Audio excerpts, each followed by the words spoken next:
Muito bom dia a todos. Eu estou aqui muito feliz de poder estar convosco hoje novamente para estudarmos juntos a palavra de Deus. Hoje vamos aí começar um capítulo bastante importante, né? Os momentos proféticos do livro de Daniel. E Deus seja louvado porque estamos aqui, porque é juntos que Deus ordena a bênção, é na unidade que Deus ordena a bênção. Muito bom dia, irmão Roberto. Bom dia, Apple. Bom dia, meu irmão. Deus seja louvado pelo renovo que nós recebemos nessa noite, porque estamos aqui nessa manhã. Vamos fazer 2 orações? Vamos. O seu áudio está muito baixinho, talvez seja eu que não esteja escutando. Peraí. Mas vamos orar. Oremos. Senhor nosso Deus, maravilhoso Pai que estás nos céus, louvado, exaltado e glorificado seja o teu santo nome. Aqui estamos, Senhor, agradecidos porque o Senhor tem cuidado de nós. Nós temos feito o ano bíblico, Pai, e temos visto como o Senhor cuidou do seu povo no deserto do Sinai. E essas histórias são um tipo do que acontecerá conosco hoje, que o Senhor cuidará de nós. Mas para isso, nós precisamos compreender o teu verdadeiro caráter. Nós precisamos compreender, Pai, aquilo que o Senhor nos revelou. E aqui nós estamos, eu com os meus irmãos, todas as manhãs, para aprender cada dia mais de Ti, para buscar a Tua face. Nós pedimos em nome de Jesus, Pai, que o Senhor derrame sobre nós a bênção do Espírito Santo. Renova, Senhor, nesse dia o Espírito Santo sobre cada um de nós que aqui está. E que o Senhor possa abrir o nosso entendimento e também o nosso coração para que possamos aprender, entronizar as suas palavras e depois também ensinar, Senhor, porque nós devemos ser luz nesse mundo de escuridão. Eu peço uma bênção especial sobre o irmão Roberto, que está aqui se colocando à disposição do teu Santo Espírito para ser a tua voz aqui nessa sala, Pai. E eu te louvo pela vida dele, peço que o Senhor seja com ele, com a sua família, e que mais uma vez, ao falar, o Roberto homem seja colocado de lado, e que o teu Santo Espírito fale através da sua voz. Em nome de Jesus, eu peço tudo isso, pedindo também que o Senhor traga os teus filhos que aqui ainda não chegaram, que o Senhor visite os lares de cada um que está aqui, os lares aqui representados. É pelo sangue de Cristo que eu peço e agradeço tudo isso. Amém. Querido e amado Deus, primeiramente gostaria de agradecer ao longo da vida que o Senhor nos proporcionou. Estamos aqui unidos, irmãos, para aprendermos mais um pouquinho sobre Ti. Nesse exato momento, pedimos o Seu Espírito Santo em dobro para que possamos compreender esses capítulos que são os mais complicados do livro de Daniel. Mas sabemos que o Senhor destravou esses livros para o tempo do fim. Nós estamos aqui tentando entendê-los para colocarmos em prática em nossa vida. Precisamos estar atentos a essas profecias para sabermos aonde estamos e como proceder após nesse tempo do fim que nós estamos quase finalizando. Muito obrigado por tudo que o Senhor vem proporcionando para cada um de nós aqui na sala e para todos os nossos amigos, familiares também. Pai querido, pedimos que o Senhor esteja com cada uma dessas pessoas também que estão afastadas dos seus caminhos, que nós temos, infelizmente, muitos parentes que saíram do seu arsenal, mas estamos aqui em oração todos os dias para que eles possam entender que sentir é muito pior essa vida. Pai querido, esteja com as pessoas que estão também assistindo depois no YouTube, com cada uma das pessoas que estão imbuídas em praticar e aprender mais e mais sobre Ti. Nesse exato momento, que o Roberto se cale, como o seu irmão falou, e que o seu Santo Espírito possa agir para que tudo que seja falado seja assim, diz o Senhor. Perdoe nossos pecados, nos purifique, Pai, segundo a Tua vontade. Esse é o pedido e o agradecimento que eu tenho a Ti, em nome de Jesus. Amém. Amém. Roberto, a voz é sua, mas a palavra é do Senhor, como diz a nossa irmã Irani. Amém. Bom, meus irmãos, vamos lá para o capítulo 7. Deixa eu colocar aqui os slides para vocês.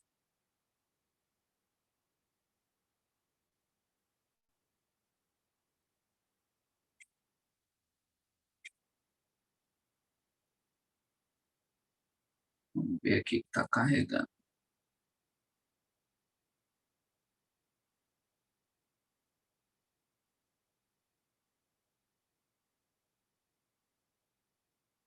Vocês estão me ouvindo?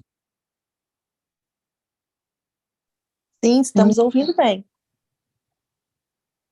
Tá bem. Não é que caiu aqui o computador. Deixa eu compartilhar aqui.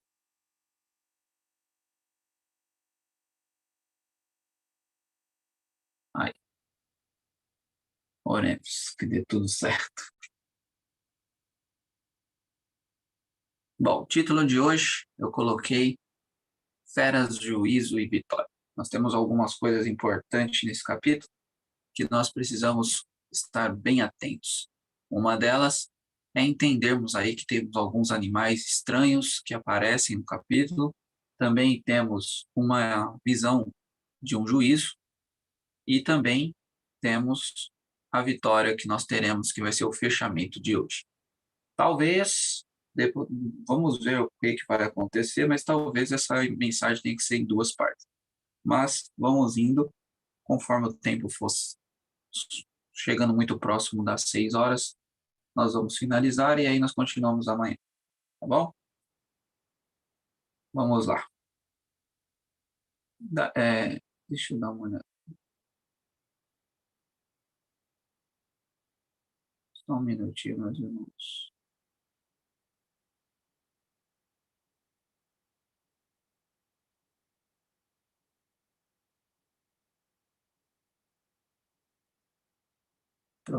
Problemas.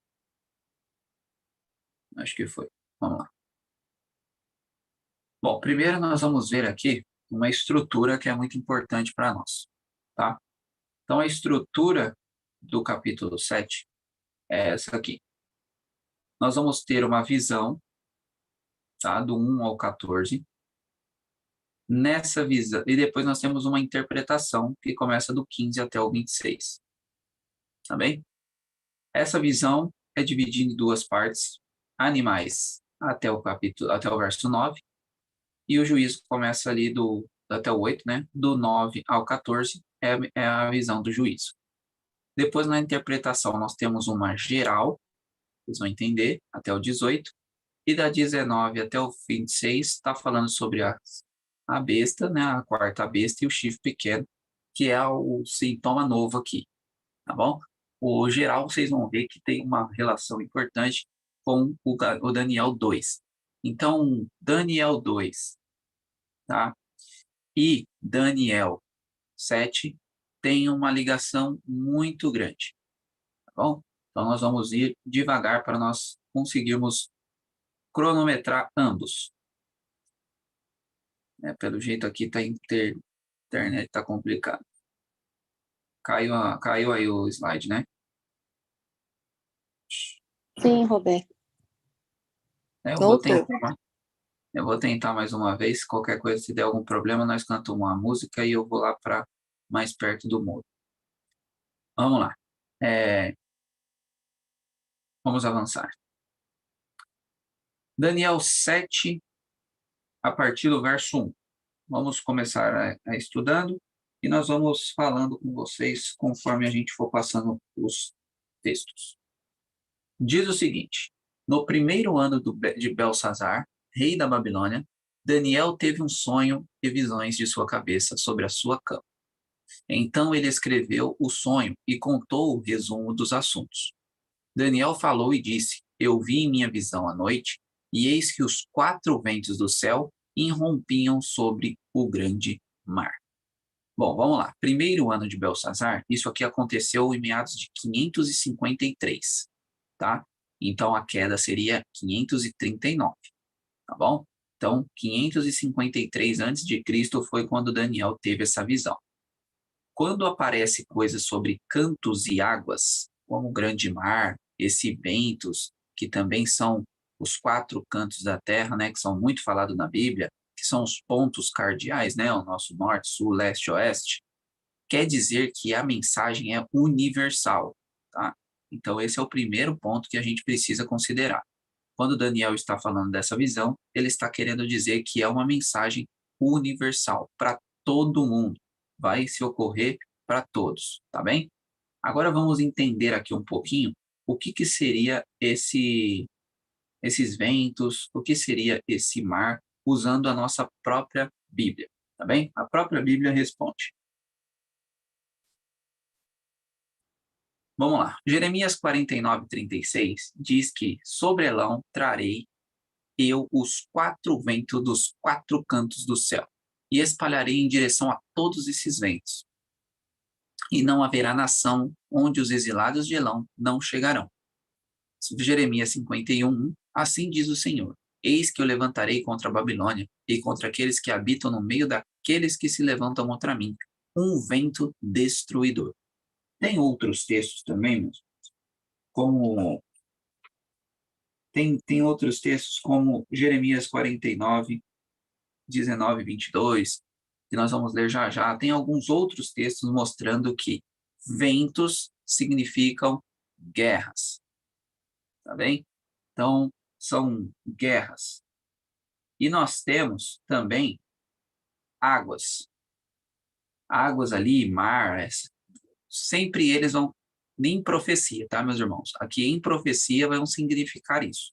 Então, Apocalipse 17:15 diz: E ele disse-me, as águas que tu vistes, onde a prostituta se assenta, olha lá, falando sobre a Babilônia, são povos, multidões, nações e línguas.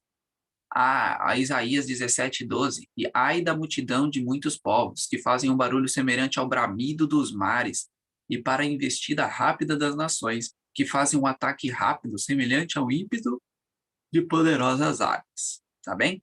Então aqui, ó, só para vocês entenderem, povos, línguas, nações e multidões são simbólicos por águas, mar, tá bom? Então, mar, água simbolizam essas coisas. E a primeira que nós vimos aqui, que são os ventos, simbolizam guerras, exército, tá bom? Alguma coisa relacionada a esse tipo de atitude, tá bem? Vamos avançar então para o verso 3 de Daniel. Diz o seguinte: 4 grandes animais surgiram do mar, diferente um dos outros. O primeiro era como um leão, e tinha asas de águia. Eu contemplei até as suas asas serem arrancadas, e ele foi erguido da terra, e posto ereto sobre os pés como um homem, e foi-lhe dado um coração de homem. Olha aqui que interessante. Primeira coisa que nós precisamos considerar, e o próprio Apocalipse, algumas outras passagens, quando se refere a animal na Bíblia, automaticamente significa rei ou reino, tá bem? Então, quando está falando animais, ou seja, são 4 reinos, tá bom? Então, quando ele diz lá, lembra que eu falei para você, tu és a cabeça, ele estava falando de Nabucodonosor, mas animal é rei ou reino, então poderia sim ter falado Nabucodonosor, que também significaria a Babilônia, tá bom? Um reino precisa de um rei, tá bom? Então, só para deixar claro essa questão. Então, o animal significa rei ou reino. Isso está nos versos 17 e 23 que nós vamos ler já já, tá bom? A própria visão já interpreta o que significa os animais, beleza? Agora o verso 4 tem uma referência muito importante à Babilônia. E é aqui que eu gostaria que alguém de vocês abrissem em Jeremias 49, verso 22. Nós vamos ler outros versos aqui também, mas eu queria ler esse também, Jeremias 49, 22. Quem de vocês aí tiverem as Bíblias, fiquem com as Bíblias na mão, porque vai ter alguns textos aqui que eu gostaria que vocês lessem conosco. Aí vocês levantam a mãozinha e eu autorizo aqui para não ficar todo mundo falando ao mesmo tempo, tá bem? Então, abram as Bíblias aí. Uma pessoa vai abrir em Jeremias 49, 22. Outra pessoa abre em Provérbios 30, 30. E outra pessoa em 2 Samuel 1, 23. Tá bom? Então, vamos lá. Dona Dalvani, Jeremias 49, 22. Pode abrir seu mic, irmã. 22, né? Isso. E eis que como águia subirá, voará e estenderá suas asas contra Bozra. Naquele dia, o coração dos valentes de Edom será como o coração da mulher que está em dores de parto. Bom, obrigado, dona Dalvani.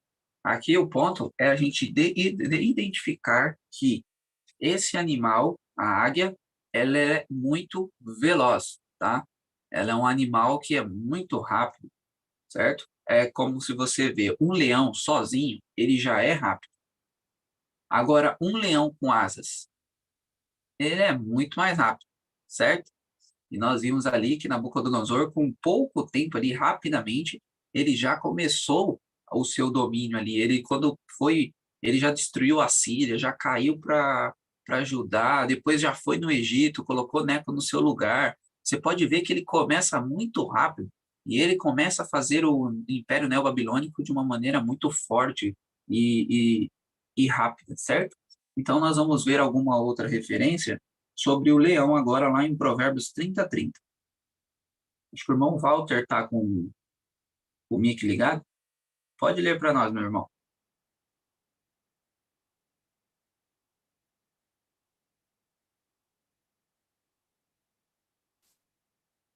Irmão Walter, alguém gostaria de ler? Provérbios 30, 30. Eu posso ler. Obrigado, meu irmão. O leão, que é o mais forte entre os animais e não foge de nada. Tá vendo aí, ó? O leão, a força do leão é o mais forte que tem, ok? Então, nós estamos vendo aqui alguns pontos, algumas metáforas aí entre leão e águia, para nós identificarmos se de fato a Babilônia se encaixa aí ou não. O reino da Babilônia era forte? Era um baita de um reino muito forte. Eu vou ler para vocês agora, eu não sei se alguém achou 2 Samuel 1, 23, para nós vermos a velocidade da águia. Se vocês não abrirem, eu abro aqui. Ó, eu vou ler, já tá aberto. Saul e Jonatas eram queridos e agradáveis nas suas vidas, e nas suas mortes não foram separados. Eles eram mais ágeis do que as águias, eram mais fortes do que os leões. Estão vendo? Aqui nós estamos fazendo uma mescla entre o leão e a águia, entre a força e a agilidade, a rapidez.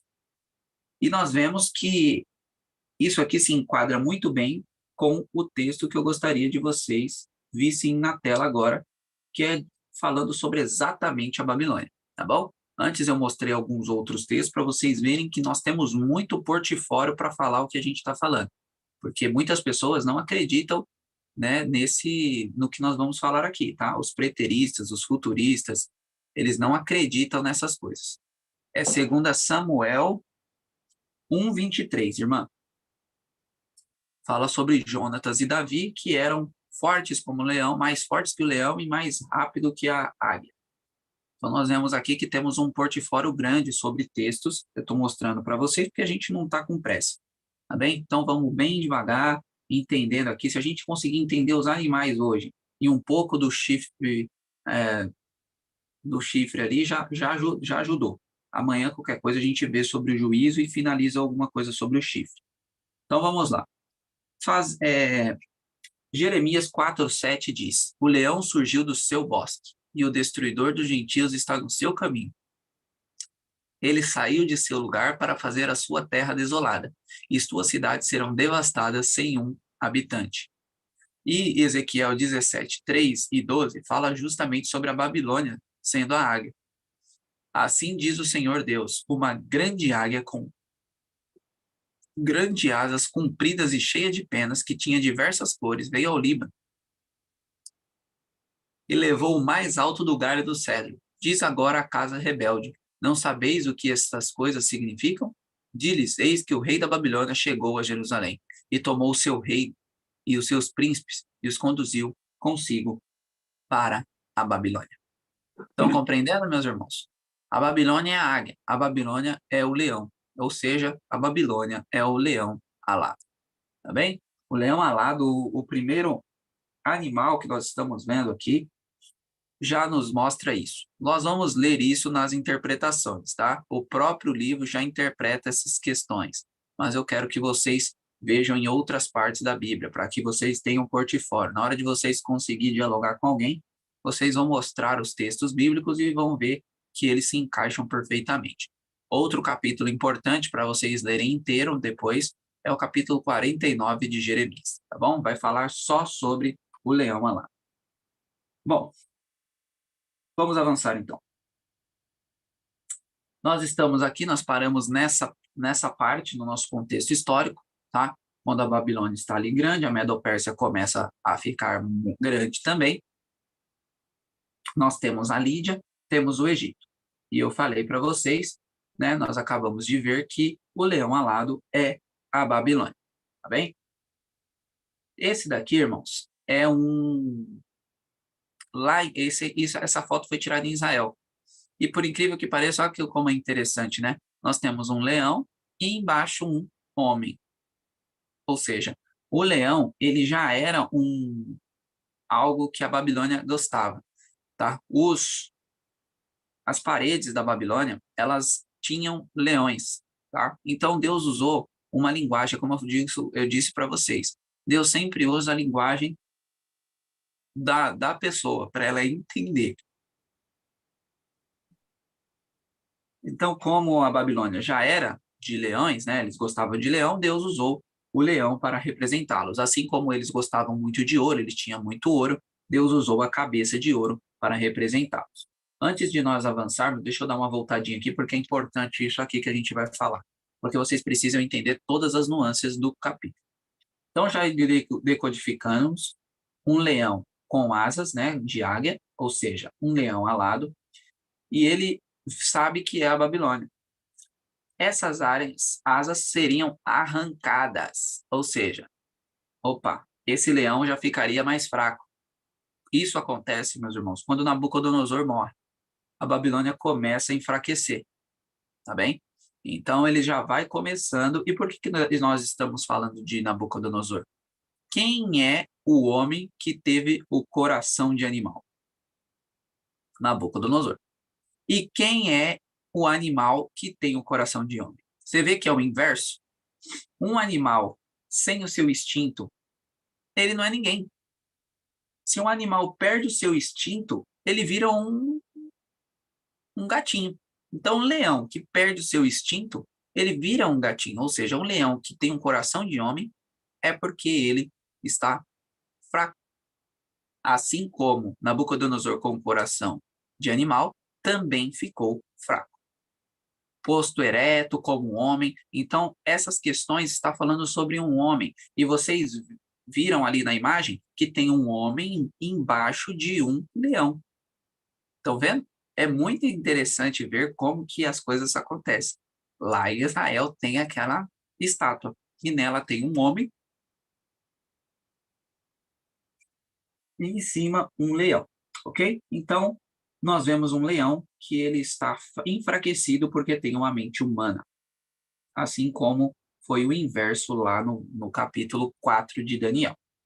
Acho que nós conseguimos identificar todos os pontos aqui. Vamos avançar para o verso 5. Então, prestem atenção no mapinha aí. Babilônia é o leão alado. Vamos ver o próximo animal daí. Daniel 7, verso 5. E eis que o outro animal, um segundo, semelhante a urso, levantou-se de um lado, e ele tinha 3 costelas na sua boca, entre os seus dentes, e assim foi-lhe dito: levanta-te, devora muita carne. Vamos lá interpretar isso aqui de uma maneira importante. Vamos lá. Primeiro, eu gostaria que, se alguém pudesse aí, nós vamos ver algumas coisas importantes na Bíblia aqui, porque eu quero que vocês tenham um portfólio alto. Então, 2 Samuel 17:8, eu vou ler porque eu já estou em 2 Samuel. Alguém abre para mim em Provérbios 28:15 e outra pessoa em Amós 5:19, ok? Para nós vermos aqui algumas coisas importantes sobre um urso. Vocês vão ver que a Bíblia representa o urso como algo cruel, tá bem? Então vamos lá, 2 Samuel, que eu já estou aqui, vou abrir aqui no 17:8, aí outra pessoa no Provérbios 28:15 e alguém em Amós 5:19. 2 Samuel 17, verso 8. Diz o seguinte: porque Uzai disse: tu conheces o teu pai e os seus homens, que são homens valentes, e estão amargurados nas suas mentes, como uma urso cujas filhotes lhe foram roubados do campo. E o teu pai é um homem de guerra, e não se alojará com o povo. Ou seja, aqui está falando de homens valentes, homens que estão em guerra, que estão muito bravos, da forma que o quê? Uma ursa que perde os seus filhotes. Um urso normal, ele já é brabo. Se for uma fêmea com os filhotes em risco, pensa numa ursa, um urso que vai dar problema, certo? Então, outro texto, Provérbios 28:15. Alguém pode ler para nós? Como Amém. leão que ruge e urso que ataca, assim é o perverso que domina sobre um povo pobre. Olha aí, meus irmãos. E esse texto é muito esclarecedor, porque nós vamos ver que todos esses animais, eles quebram a linha de Gênesis, tá? Porque lembra que em Gênesis diz que não teriam animais híbridos, Deus não permite que animais de outra espécie cruzem com animais de uma outra espécie. Ou seja, todos os animais que nós estamos vendo aqui, eles são diferentes dos animais de Gênesis. Ou seja, se são diferentes dos animais de Deus, quer dizer que são do inimigo. Logo, todos esses animais que nós estamos vendo aqui são forças do mal. Então, não vem assim de Deus, ok? Tanto a Babilônia, quanto a Medopérsia, quanto a Grécia, quanto a Roma, quanto o chifre pequeno, quanto a Europa, eles não são, assim, como império, forças do bem, ok? Eles tendem a fazer o que Deus não quer que eles façam. Isso tem que ficar claro para vocês, tá bem? Por isso foi representado como animais de outra realidade, para mostrar que elas não têm nada a ver com a criação de Deus. Amós 5:19. Posso ler? Como se Obrigado. um homem fugisse de diante do leão e se encontrasse com ele o urso, ou como se, enquanto numa casa, a sua mão encontrasse a parede e fosse mordido por uma cobra. Então, nós vemos aí a questão do urso mais uma vez. Essas questões, irmãos, é para mostrar que o urso está para despedaçar. O urso está para atacar. O urso está para fazer coisas muito más. E aqui nós vemos que, de fato, isso acontece. Por que que levantou-se de um lado? Lembre-se, era só os medos.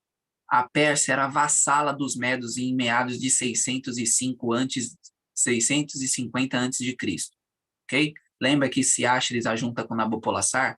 Nessa época de Ciáxares, é ele que mandava ali nos persas, tá bem? Mas isso muda com Ciro. Ciro nasce e ele toma o reinado do seu avô Astíades. Nós já vimos isso também. E a partir daí é os persas que mandam nos medos. Então, por isso que ele se levantou de um lado. Nós vamos ver isso melhor no capítulo 8, onde vai falar somente de Medo, Pérsia e Grécia. Tá bem? Somente que eu digo assim, a Babilônia já vai ter caído, então nós vamos começar já dos Medo-Persas para frente. Tá bom? Então, levando isso em consideração, leve-se que ele levantou-se de um lado e tinha 3 costelas na boca. O que seriam essas costelas, Roberto? Vamos ver agora. Mas antes de vermos, também tem devora muita carne. Esse devora muita carne tem um significado importante, porque além de ele fazer essas costelas em sua boca, eles saíram tomando o mundo rapidamente. Vocês vão ver aqui que foi muito maior do que a Babilônia. Vocês viram a Babilônia, olha como a Babilônia até é grande, mas é pequena, em comparação do que a Medo-Pérsia vai fazer. Olha a Medo-Pérsia. Primeiro, nós vamos colocar o urso aí, tá bem? O urso vai tomando domínio, vai crescendo, olha como ele já ficou ali do tamanho da Babilônia, e ele vai então para a Babilônia. E ele, antes de pegar a Babilônia, ele pega a Lídia. Depois ele pega a Babilônia, depois ele pega o Egito. Olha a diferença da Babilônia para o que a Medo-Pérsia fez. Estão vendo? Isso é devorar muita carne. Eles foram para cima sem medo e tomaram muito mais do que a Babilônia existia. Tá bem? Então, o primeiro foi a Lídia, depois eles tomaram a Babilônia. Essas 2 vitórias foram de Ciro, tá? E a tia de seu filho, Cambises II, desculpa, seu filho tomou o Egito, tá bom? Então a Medo-Pérsia dominou, nem mesmo a Babilônia tinha tomado o Egito, hein? A Medo-Pérsia que tomou o Egito, ok? Vamos avançar então para vocês, espero que esteja ficando claro para vocês aí. Qualquer dúvida, vão guardando para o finalzinho. Então nós já vimos aqui um leão forte e rápido, nós já vimos um urso que é forte e que destrói tudo que vê pela frente, certo? Ele gosta de atacar, ele gosta de destruir. Agora vamos para o terceiro animal dessa visão.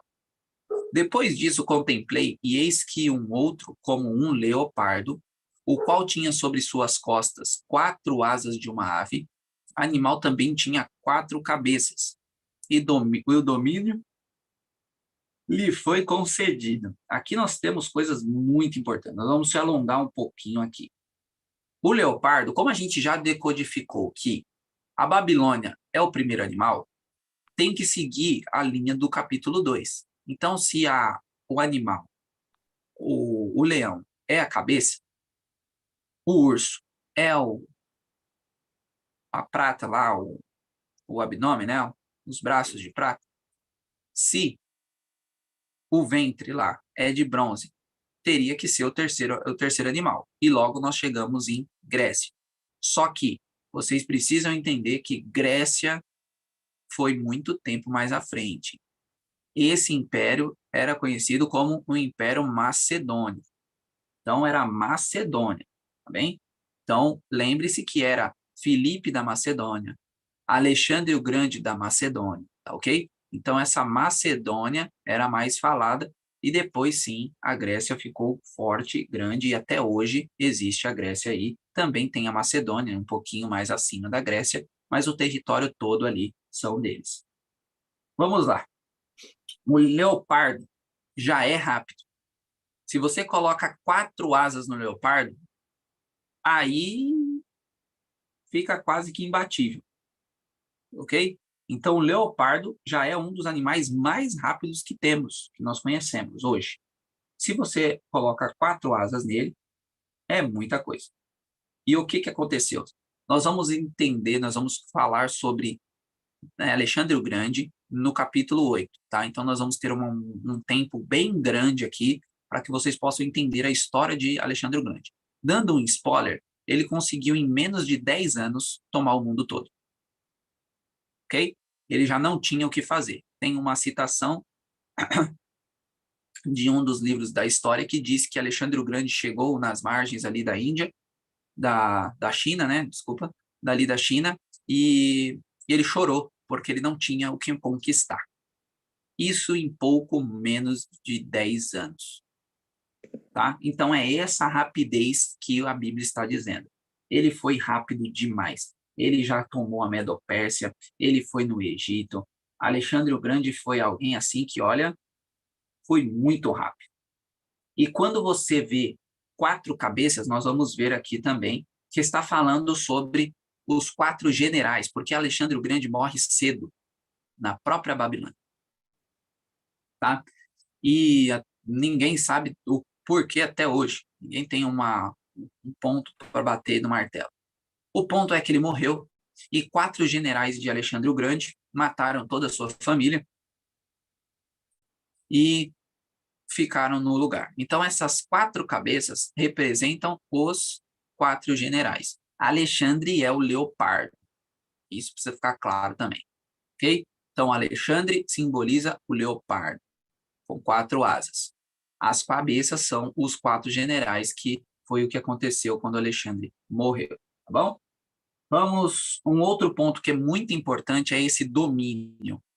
Vocês viram que é a primeira vez que se fala de domínio para os animais? Ou até mesmo quando vai falar lá na estátua de Nabucodonosor? O que seria esse domínio? Se vocês prestarem atenção, até hoje, a cultura grega está em nossos dias. Então, foi algo muito maior do que simplesmente dominar o mundo. Eles colocaram a sua cultura no mundo todo. Então, vocês pegam aqueles filmes de Zeus, todas essas coisas aí, e vocês veem que eles deixaram um legado muito maior do que simplesmente derrotar, dominar o mundo. Então, até hoje, nós sofremos com essas culturas, com esse domínio que a Grécia acabou tendo. Então, quando se fala de domínio, é essa questão cultural que até hoje nós temos dos gregos, ok? Então, esse foi um reino que, de fato, ele até hoje está por aí. Mesmo que meio camuflado, nós temos essas coisas ainda. Eu gostava muito desses filmes de mitologia grega, sabe? Gostava muito. Então, infelizmente, a gente é muito pego por essas coisas, a gente vê aqueles semideuses, só coisas que destroem o Deus verdadeiro que nós conhecemos, né? Ah, tem semideuses, como se Zeus fosse Deus, e aí você vai para o Hades e etc. Então, essas coisas vocês vão concordar comigo que nós estamos até hoje lutando contra elas. Ou seja, o Império Grego foi um império que, de fato, o inimigo usou muito para propagar o erro, ok? Vamos avançar, então, para nós entendermos esse ponto. Então, vocês estão vendo aí a Medo-Pérsia, tranquilona, conseguiu dominar a parte maravilhosamente do mundo, conseguiu colocar o Lídio, o Egito, a Babilônia, todo mundo sobre o seu domínio. E aí aparece o nosso querido Alexandre o Grande. E Alexandre o Grande vem como um raio e consegue tudo que a Medo-Pérsia demorou um bom período para conseguir, porque passou de Ciro para o seu filho Cambises e assim por diante. Ele conseguiu rapidamente dominar tudo isso e ainda ampliar. Olha o tanto que ele fez. E aí, justamente nessa parte aqui, deixa eu ver se eu consigo pôr aqui.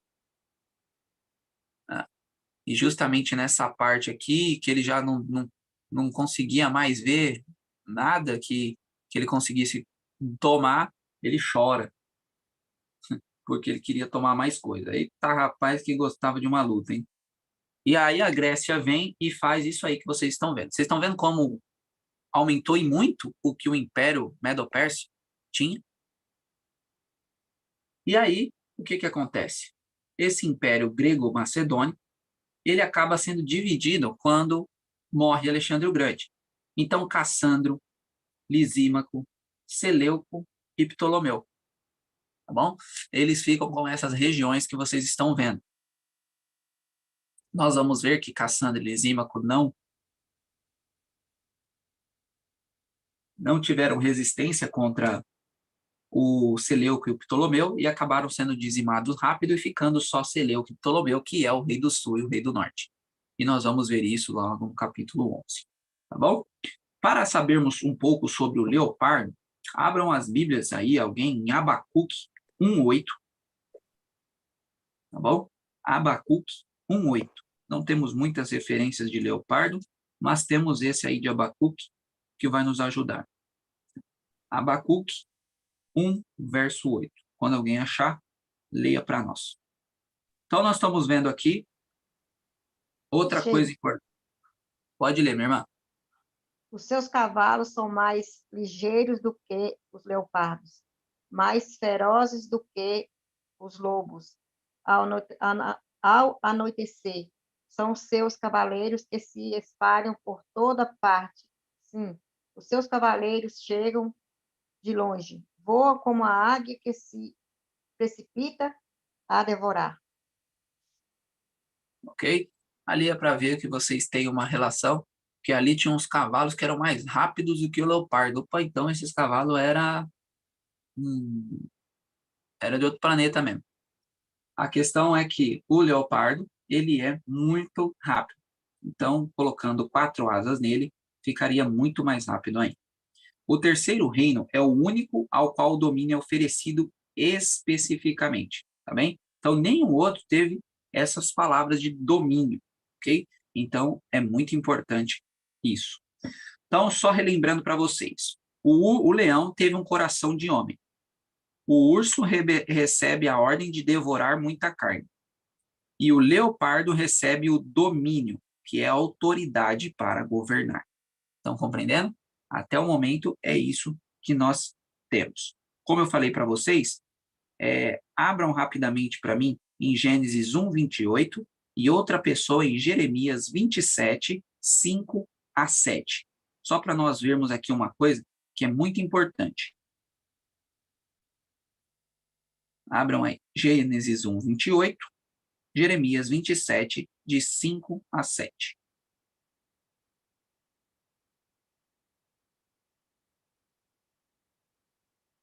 Nós vemos aí alguma coisa sobre domínio. 1:28 é o homem dominando, né, Deus dando a ordem para que o homem dominasse sobre os animais. E alguém abre em Jeremias 27, 5 a 7, que também vai falar alguma relação quanto a dominar. Só para que vocês entendam. Gênesis 1. Achei Jeremias. Tá bom, pode ler, irmã. Jeremias 27, 5 a 7. O Gênesis 1, 28 é o que eu disse para vocês. Dominai sobre todo animal e assim por diante.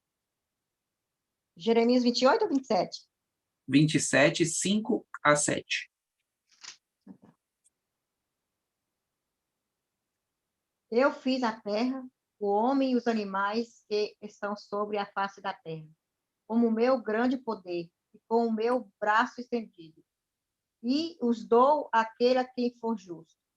Agora eu entregarei todas essas terras ao poder de Nabucodonosor, rei da Babilônia, meu servo. E também lhe dei os animais do campo para que sirvam. Todas as nações servirão a ele, a seu filho e ao filho do seu filho, até que também chegue a vez da sua própria terra, quando muitas nações e grandes reis o fizerem seu escravo. Obrigado, minha irmã. Aqui é importante vermos que está falando justamente sobre Nabucodonosor, sobre a Babilônia. E o que nós queremos dizer aqui para vocês? Todos esses reinos, eles tiveram um certo domínio, tá? A Babilônia, logicamente, ela dominou, a Medo-Pérsia dominou, mas Grécia, né, a Macedônia, foi a única que a palavra domínio foi dada, ok? Então, é lógico que eles tiveram um certo domínio porque eles dominaram sobre algo, mas a Grécia foi dado autoridade para isso, ok? Então, isso é só para deixar claro para vocês essas duas questões. Agora vamos avançar. Acho que vocês estão tão tranquilo para vocês aí, tá bem? Conseguirem entender tudo, a gente vai... isso aqui vai ser ampliado no próximo capítulo, tá, meus irmãos? Então não fiquem... Nossa, que absurdo, não estou conseguindo entender. Nós vamos entender muito melhor Medo-Pérsia e Grécia amanhã, ok? Vamos lá. Verso 7. O último animal aqui. Depois disso, eu vi nas visões noturnas e contemplei um quarto animal, apavorante e terrível, e extremamente forte, e tinha ele grandes dentes de ferro. Ele devorava e quebrava em pedaços, esmagava os restos com seus pés, e era diferente de todos os animais que estavam perante ele. E ele tinha 10 chifres. Bom, vamos lá. Aqui nós temos até uma relação com o Apocalipse, mas precisamos entender primeiro o animal. Então, ó, nós vimos leão alado, nós vimos um urso que devora tudo, nós vimos um leopardo que tem asas, ou seja, um leopardo alado também, e nós estamos vendo agora um quarto animal que é diferente de tudo. Todos os outros animais, Daniel sempre fala semelhante, ok? Alguma coisa com relação a parece, mas não é. Então, ó, um leão com asas, ou seja, é um leão parecido com asas de águia. Opa! Então, Daniel, ó, semelhante a um leão que tinha águia, asas de águia. Semelhante a um urso que tinha 3 costelas na boca e etc. Semelhante a um leopardo, entendeu? Só que Daniel não consegue descrever o quarto animal de tão apavorante e terrível que ele era. Então ele não conseguiu achar algo parecido que ele conhecesse. Estão entendendo? Lembra nas apocalípticas de usar elementos de outra realidade que nós falamos? Isso aqui fica claro que é uma visão apocalíptica. Porque Daniel não conseguiu achar nem aqui no mundo dele algo parecido com o que esse animal era. Tá bem? Então esse é o primeiro ponto que nós precisamos ficar bem claro para nós. Então é um animal espantoso com 10 chifres.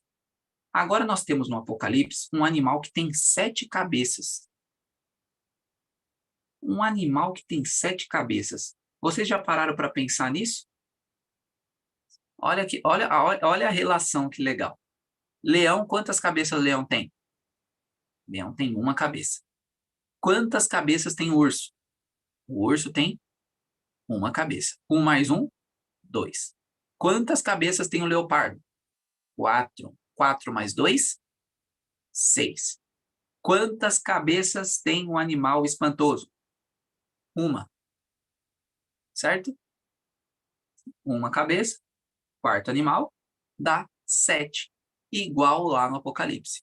Um animal com 7 cabeças. Ou seja, vocês vão ver lá, quando nós estudarmos Apocalipse, que tem uma relação com todos esses reinos. Hoje nós temos um pouco de cada um desses reinos, ok? Então tem um pouco ali da Babilônia, tem um pouco da Medo-Pérsia, tá? Tem um pouco da Grécia. Então hoje a nossa influência está sobre esses reinos que dominaram o mundo. Quando esses reinos dominam o mundo, algum legado eles sempre deixam. E quando eles deixam esses legados, só vai, durante a história, acaba sendo uma prática normal. Então, hoje nós temos tudo isso aí, é por isso que o animal de Apocalipse, ele tem relações com esses animais. Nós vamos ver lá que o animal tem alguma relação com o urso, alguma relação com o leão, alguma relação com o leopardo, alguma relação com o espantoso e assim por diante, ok? Então, isso é muito importante para nós hoje. Então, nós fizemos aqui a mescla com vocês, de que 7 cabeças lá é exatamente as 7 cabeças que, contando todos os animais do capítulo 7 de Daniel, eles têm também, tá bom? Agora vamos entender um pouco sobre isso. Nós estamos ali com Roma, e aí eu coloquei já o animal de Apocalipse aqui, ok? 1, 2, 3, 4, 5, 6, 7. Tá bom? Só que para que vocês tenham a relação, porque esse animal de Daniel é o mesmo de Apocalipse. Tá bem? Então já coloquei logo o animal que nós veremos em Apocalipse. Então esse animal aqui, e aí o que seria esses chifres? O que seria essas coisas, Roberto? Vamos lá. Eu considerei os chifres, e eis que surgiu entre eles um outro pequeno chifre, perante o qual havia 3 dos primeiros chifres removidos pelas raízes. E eis que nesse chifre havia olhos, como olhos de homem, e uma boca falando grandes coisas. Bom, vamos lá. Vamos ver essas referências. Os versos 20 e 24 de Daniel vai nos dar um panorama sobre isso. Nós vamos ler eles, mas vamos dar uma olhadinha hoje e depois a gente volta lá. Daniel, 7, do 20 ao 24. Só para vocês verem que a própria Bíblia já resolve as questões, tá bom? Então vamos ver a parte da interpretação aqui. 20. O que seria esses chifres? E dos 10 chifres que estavam em sua cabeça, e do outro que surgiu, e perante o qual 3 caíram, e daquele chifre que tinha olhos, uma boca que falava coisas muito grandes, cujo aspecto era mais robusto do que os seus companheiros. Eu contemplei o mesmo chifre fazendo guerra com os santos, e prevalecendo contra eles, até que o ancião de dia chegou e recebeu o julgamento dos santos do Altíssimo, e o tempo chegou para os santos possuírem o reino. Assim ele disse, o quarto animal será o quarto reino sobre a terra, que será diferente de todos os reinos e devorará toda a terra, e pisará e quebrará em pedaços. E os 10 chifres desse reino são 10 reinos que se levantarão, e um outro se levantará após ele, e ele será diferente dos primeiros. Ele subjugará 3 reis. Então, aqui é só para vocês terem uma noção, nós vamos passar por isso, mas o próprio capítulo já vai resolver muitas questões, tá bem? Vamos avançar aqui. Daniel 7, 9 até o 14. Acho que nós vamos encerrar até o 14 e depois nós voltamos novamente. Eu observei até que os tronos foram postos, e o ancião de dia sentou-se, cujos vestes eram brancas como a neve, o cabelo de sua cabeça como a pura lã. O seu trono era como chama ardente, e as suas rodas como fogo abrasador. Um córrego flamejante fluía e surgia diante dele. Milhares de milhares ministravam a ele, e 10.000 vezes 10.000 estavam diante dele. O julgamento estava pronto, e os livros foram abertos. Isso daqui é uma referência a Deus que chega ao tribunal, abre os livros para o julgamento investigativo. Nós já falamos sobre isso lá no santuário. Um outro ponto é que a proporção do santuário é gigante, né? Olha o quanto de pessoas que cabem, milhares de milhares, 10.000 de 10.000, é muita gente. Uma outra relação que eu acho muito importante a gente fazer, porque tem pessoas que acham que tem contradição nesse texto. Por quê? Aqui está dizendo que é um córrego flamejante fluía e surgia diante deles, certo? Só que lá em Apocalipse fala de uma outra forma. Lá em Apocalipse fala, e ele mostrou-me um rio puro de água viva, da vida, claro como cristal, que procedia do trono e do cordeiro. E agora, Roberto, como eu resolvo isso aí? Como que nós resolvemos isso? Primeiro, aqui está falando que é um córrego flamejante, ou seja, de fogo. Depois, fala que é um rio puro de água, como cristal. E agora? Bom, irmãos, se vocês prestarem atenção, o reflexo de Deus que faz com que esse córrego pareça flamejante, ok?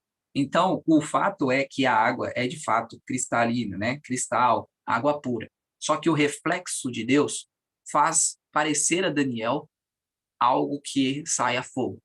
Então, parece que é por causa do reflexo um córrego flamejante, mas não é, ok? Então, não tem contradição aqui. É simplesmente que é o reflexo. Ali vocês veem que do trono sai chamas ardentes, e ele tem uma roda como fogo abrasador. Ou seja, esse fogo, esse aspecto, faz com que a água pareça ser fogo também, ok? Então, é o reflexo. Se você aparecer na frente da água e colocar sua cara, você vai ver seu rosto, ok? Então, é a mesma coisa que acontece aqui, tá bem? Então, não é uma contradição, é simplesmente um olhar diferente naquela época de João. Ele não viu dessa forma, já Daniel viu dessa forma, ok?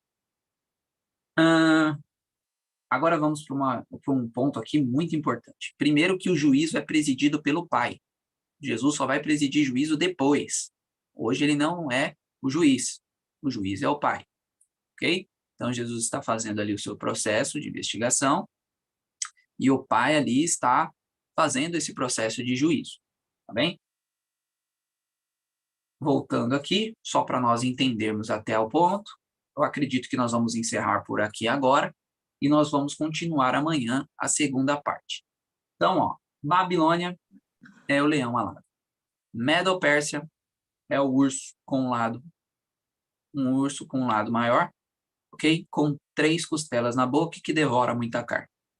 A Grécia é o leopardo com 4 asas e 4 cabeças.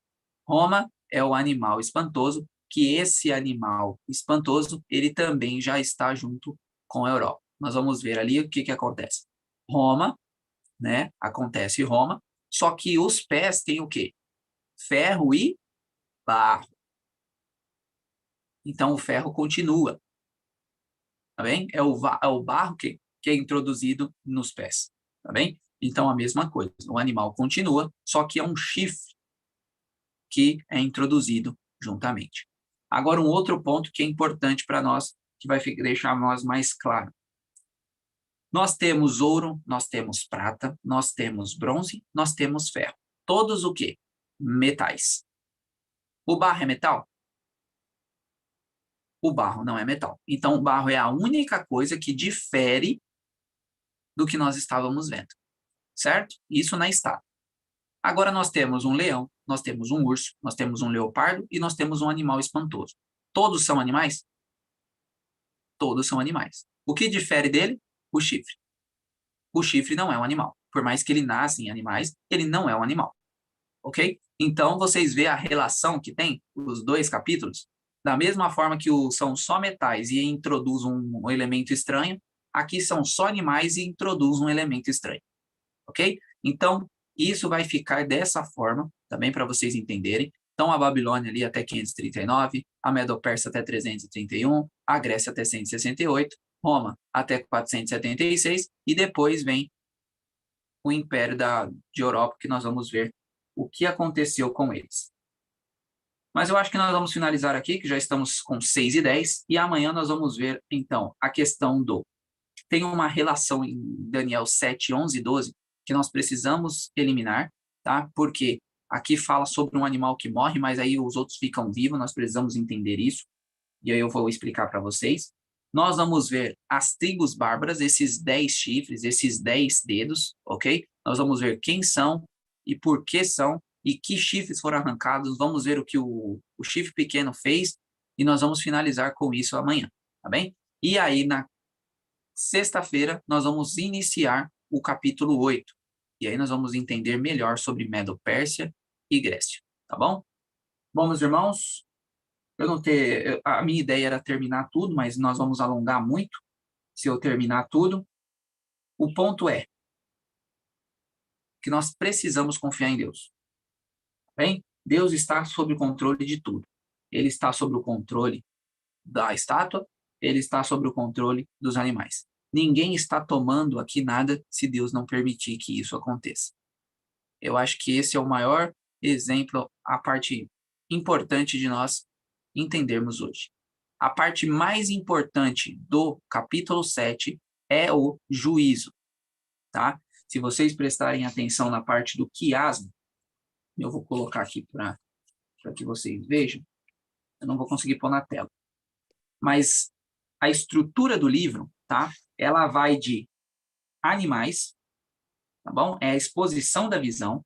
Depois que ele expõe a visão, ele vem a parte do leão, urso e leopardo. Depois vem a parte do outro animal e depois vem a parte do chifre. Depois vem juízo.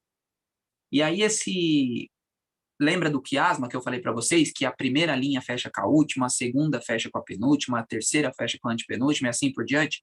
E a parte do meio é o que importa? O juízo é que fica no meio. Ou seja, a parte mais importante do capítulo 7 é justamente a questão do juízo. Bem? Então, amanhã nós vamos falar sobre o chifre pequeno, quem é, o que é, ok? E nós vamos identificar esse juízo. Tem um texto da irmã White em Grande Conflito que nós vamos trazer aqui para vocês na íntegra, falando sobre o juízo, o quão importante ele é para nós. Tá bem? Levando isso em consideração, espero que vocês tenham um bom dia, que Deus abençoe vocês. Espero que ficou claro a sincronia entre o capítulo 2 e o capítulo 7 de Daniel. Amém. Deus é bom. Ele sempre quer revelar para nós a verdade, ele quer que seus filhos entendam justamente para que a gente confie no Deus Todo-Poderoso, que sabe o fim desde o princípio. Vamos agora para as orações, para que a gente possa abrir aquele momento das considerações, onde os irmãos podem partilhar as experiências, podem partilhar suas perguntas, e o Espírito Santo continua agindo entre nós. A irmã Leia vai fazer a oração cantada, e eu queria pedir mais 2 pessoas para fazer a primeira e a segunda oração aqui conosco. Quem poderia orar?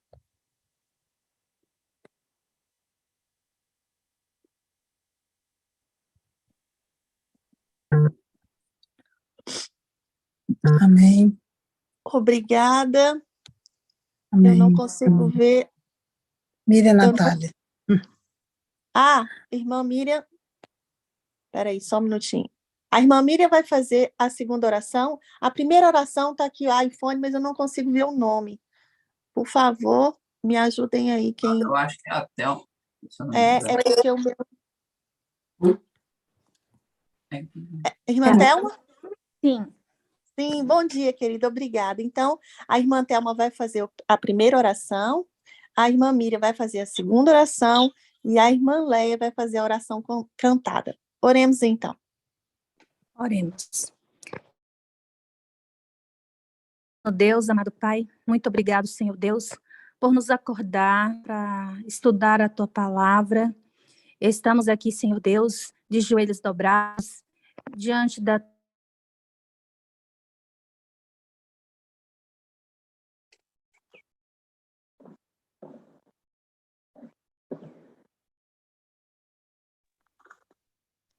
Eu não estou a ouvir. Irmã Thelma?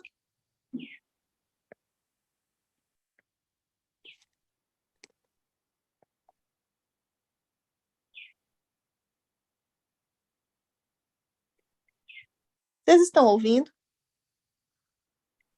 Não. Não estou ouvindo. Irmã Thelma, nós não estamos a te ouvir. Será que aconteceu alguma coisa com o microfone dela? Ai. Parece que ela caiu. Irmã Miriam, vamos orar então. Amém. Senhor, nosso Deus e nosso Pai, louvado e engrandecido seja o teu santo nome, Senhor. Nós queremos te agradecer por um novo dia, por uma nova chance de recomeço, Pai. As tuas misericórdias se renovam a cada manhã, e por isso estamos aqui, e na tua doce e santa presença. Queremos te agradecer esses momentos de estudo, onde nós estamos aprendendo coisas difíceis, né, de compreensão, porém o Senhor nos está dando esclarecimento, o teu Santo Espírito está nos conduzindo a entender e a trazer para os nossos dias de hoje, sabendo que o Senhor está na direção e no comando de tudo. E isso é nossa segurança, Pai. Isso é a nossa força. É isso que nos dá coragem de prosseguir, sabendo que o Senhor tem o controle de tudo. Temos um dia hoje pela frente. Coloco cada família, cada irmão aqui nesse grupo, cada família representada. E que o Senhor venha nos conduzir com poder e graça para o louvor da tua glória. Que o Senhor nos dê sabedoria, que tudo que fizermos seja como se estivéssemos sendo feito para o Senhor, Pai. Nós queremos ter um testemunho vivo, ser um testemunho vivo para todos aqueles que nos verem, que se chegarem a nós, Pai. Tudo para glorificar o teu santo nome. Abençoe e continue abençoando o irmão Roberto e toda a sua família, que tem trazido para nós todo esse conhecimento, e que nós venhamos, em nome de Jesus, sermos cada dia mais dependentes de ti, Senhor. Porque só o Senhor, só na tua força é que nós vamos vencer. Perdoe, Senhor, os nossos pecados e nos dê um dia de paz, de harmonia, de fé e de esperança. Porque a tua palavra diz que devemos trazer à memória tudo aquilo que nos dá esperança. E a nossa esperança é Jesus. Em nome de Jesus nós te agradecemos, te pedimos. Amém.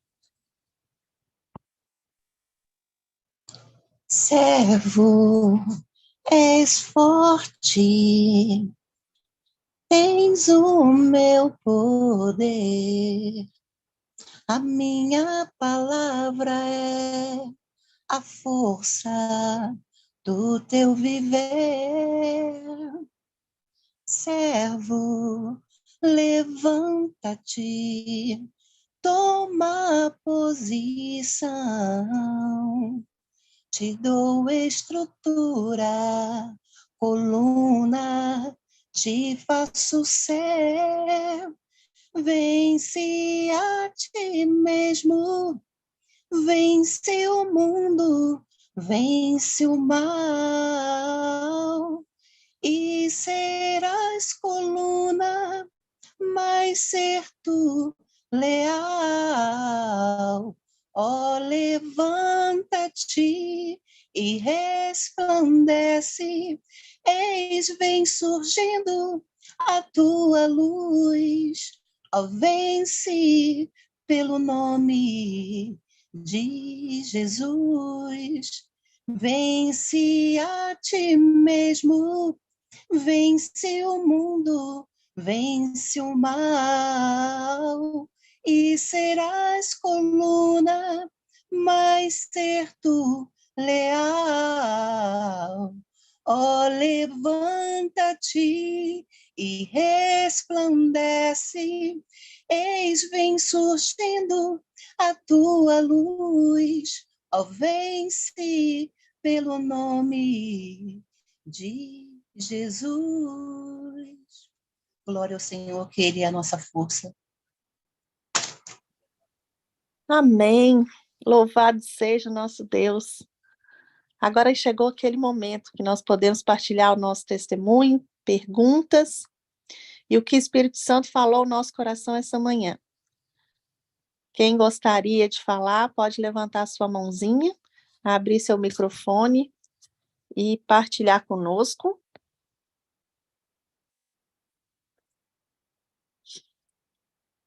São muitos animais, muitos chifres, muita informação, mas nosso Deus é um Deus de bondade, Ele não nos deixa enganados.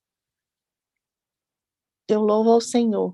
Nós estamos aqui a aprender e a compreender tudo o que Ele quer nos ensinar.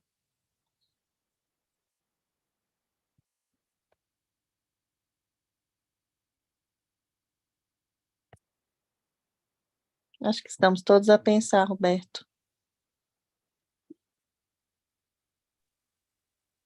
Eu acho que essa primeira parte não tem muitos problemas. Os problemas vão começar amanhã. Pronto, aqui, mas nós temos, graças a Deus, duas mãozinhas levantadas. Primeiro a irmã Leia e depois a irmã Thelma. Deus seja louvado. Irmã Leia, bom dia, querida. Seja bem-vinda. Bom dia, preciosa. Deus abençoe muitíssimo. Eu esqueci a parte mais importante do louvor, que tem tudo a ver com o assunto, que diz, se te mostrares fraco num dia da angústia, a tua força será pequena. Aos nossos olhos, parece impossível vencer tudo isso. Mas a nossa força não está em nós, está em Deus. E quando a gente está diante de uma situação difícil e a gente olha para o problema, a gente afunda, a gente se abate. E tudo isso que a palavra de Deus deixa claro aí, e que louvado seja Deus, que Deus tem trago pessoas, como o irmão Roberto, para nos esclarecer detalhes, não é para a gente ter medo, não é para a gente se assustar, é para a gente se preparar e ser forte, porque a nossa força vem de Deus e a força dele é capaz de nos preparar para qualquer circunstância. É isso que eu queria comentar, sobre o louvor que faltou e dentro do assunto. Deus os abençoe. Amém. Obrigada, Senhor, porque nada é por acaso, né, irmã Leia? O louvor faltou, mas é para que a senhora pudesse fazer a sua consideração e nos lembrar que Deus é a nossa fortaleza, nós não temos força em nós, né? Tudo vem de Deus. Muito obrigada. Irmã, diz, Roberto. Não, é muito importante.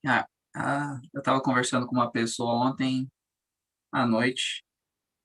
E tudo que a dona Leia falou é exatamente o que a gente estava conversando. Eu tentei Amém. digitar aqui, essa pessoa está na sala conosco, e eu espero que ele tenha entendido mesmo que eu. Amém. Deus testifica, né? Amém. Irmã Thelma tinha levantado a mãozinha. Bom dia a todos. Eu sou grata a Deus, né, porque estou aprendendo, porque é muito bom a gente conhecer sobre a história, né? E Daniel aqui está nos ensinando, de fato, né, o que aconteceu e o que vai acontecer. Eu só fiquei um pouco assim, eu queria que o irmão Roberto explicasse um pouquinho para mim. No caso, esse animal espantoso, ele é simbolizado por Roma, é isso? Isso, minha irmã. Certo. É que eu estou anotando aqui, teve um momento que não deu tempo. Então, assim, Nós temos duas faces disso, mas eu vou falar sobre isso a partir do capítulo 8. Tá? Nós temos duas fases nisso aí. Temos uma Roma pagã e uma Roma papal, né? Nós vamos falar sobre isso depois, mas por hora nós colocamos como Roma. Certo, muito obrigado. Obrigada, irmã Thelma, pela sua pergunta. Nos dá a oportunidade de esclarecer ainda um pouco mais, né? Agora, irmã Miriam, bom dia, querida, seja bem-vinda. Bom dia, queridos, bom dia. Eu sempre tive esse medo desses bichos aí, gente, que bichos horríveis, o que significa? E eu fiz um curso de teologia, onde explica muito basicamente, né? E hoje eu estou vendo aqui quanta velocidade, como você falou, quanta ferocidade, né? Quanto medo, quanto pavor, quanto terrível. Porém, contudo, o domínio e o poder pertencem a Jesus, né? E é com Ele, é com os olhos fixos nele, que nós vamos prosseguindo, porque nós não temos vivido ainda tão grandes coisas, mas o que está acontecendo hoje em dia, né? Nós temos algumas pessoas que estão muito amedrontadas, com muito medo,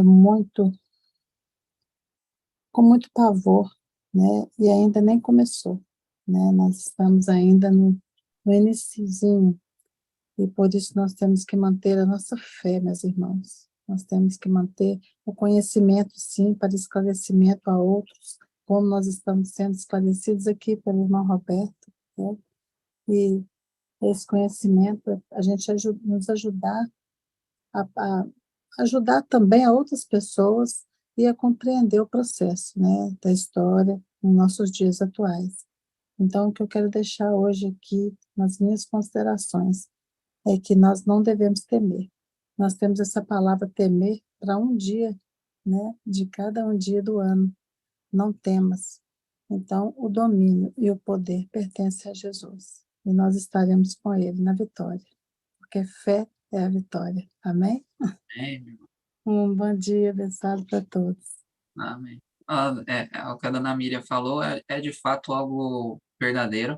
O capítulo 7 é um dos capítulos mais temidos aí, né? Porque o pessoal vê juízo, o pessoal vê animais muito, muito fora da realidade, e aí fica todo mundo com medo. Mas o que a irmã falou é de fato algo importante, e o juízo nós vamos ver que não é assim um juízo é um juízo pró, não é o juízo de condenação, ele está pró os justos, mas nós vamos ver isso mais à frente também.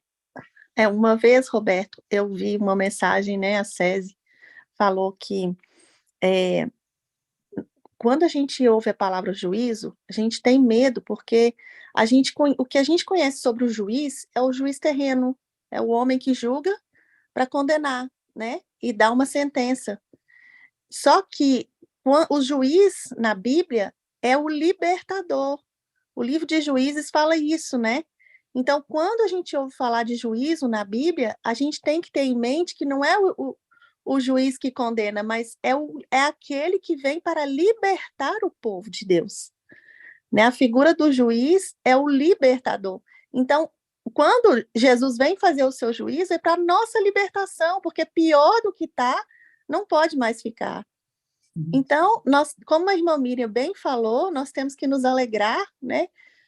Eu imagino como que foi a angústia de Daniel quando ele viu esses bichos, e era uma coisa que ele nunca tinha visto antes, né? E o estudo que a Belinha fez aqui conosco, ela falou que ele tentava extrapolar para aquilo que ele já sabia, para aquilo que ele já tinha visto, né? Como você disse muito bem aí também, a semelhança, né? Ele tentava procurar na realidade dele o que é que se parecia com aquele que ele estava vendo, até que chegou num ponto que ele falou assim, não, agora eu não aguento mais, isso aqui não tem nem nome, né? É espantoso o nome que ele deu para o bicho, porque não tinha nem nome, não tinha nem semelhança a nada. Né? Então, chegou numa parte do livro de Daniel que ele faz uma oração linda, mas ele pede a Deus que tire ele desse negócio, porque ele já não estava aguentando mais. E nós, hoje, que vemos tudo isso e vemos a história se cumprindo, cada passo a passo daquilo que Deus revelou. É lindo demais, se a gente for ver, é muito lindo o que Deus faz, porque ele revela tudo para os seus filhos e prova que a revelação é verdadeira. Tudo se cumpriu passo a passo e nós estamos agora à espera de que se cumpra a nossa libertação da escravidão desse mundo, da escravidão do pecado. Então, a Bíblia diz, em tudo dai graças, e eu estou aprendendo isso a cada dia, né? Dar graças a Deus também por tudo que ele tem revelado, por mais que seja realmente espantoso, por mais que seja realmente, eu não estou dizendo que a gente não deve, é humano ficar com medo, né? É humano, a gente vê aí as coisas vindo, tempo de angústia qual nunca houve, é humano, mas nós temos que elevar a nossa mente ao Senhor e agradecer, porque o Senhor prometeu ser a nosso braço forte, Ele prometeu ser o nosso juiz, o nosso livrador, o nosso libertador, e é nessas promessas que nós temos que nos agarrar.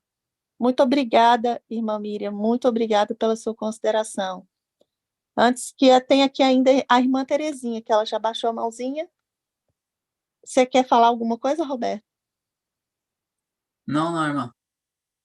Irmã Terezinha, ainda quer falar? Sim, eu queria tirar uma dúvida, se o Roberto pudesse esclarecer.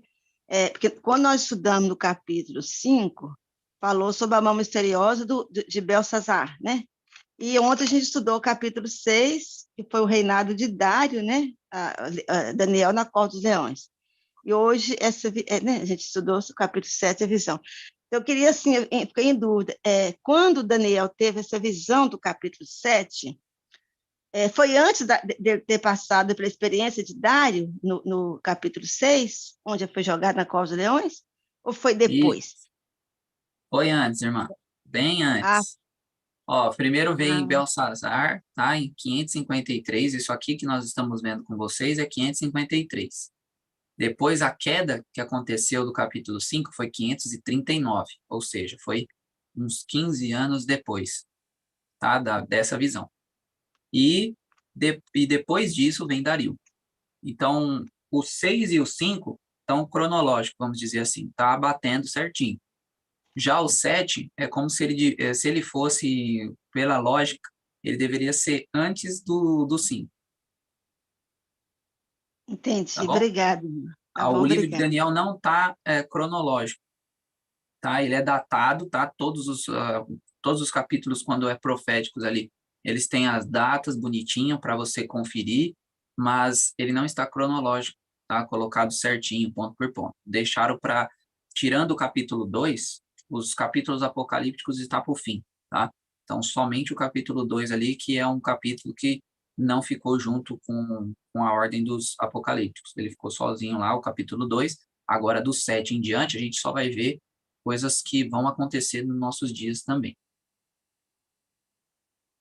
Ok, obrigada, irmão. Esclareceu. Em especial, o capítulo 11, né? Que é o que os nossos dias, né? É o nosso tempo.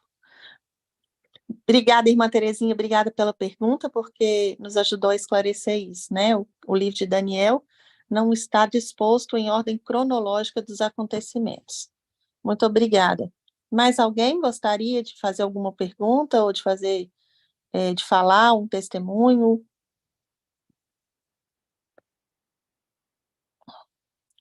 Não vejo nenhuma mãozinha mais levantada. Então, nós vamos encerrar aqui o nosso momento, o nosso culto. E eu queria um irmão ou uma irmã que pudesse fazer a última oração para nós. Alguém gostaria?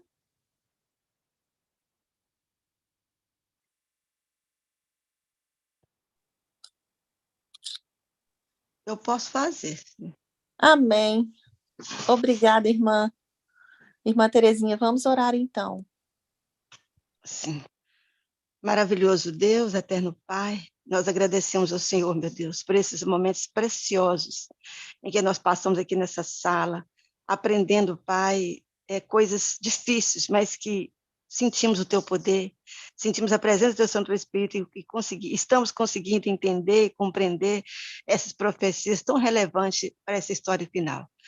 Tem muito ainda pela frente para nós estudarmos. Eu rogo o Senhor que continua, Pai, usando poderosamente a vida do teu servo, irmão Roberto, e abrindo as nossas mentes, nos despertando as madrugadas, tirando o nosso sono e nos ajudando a entender, a compreender.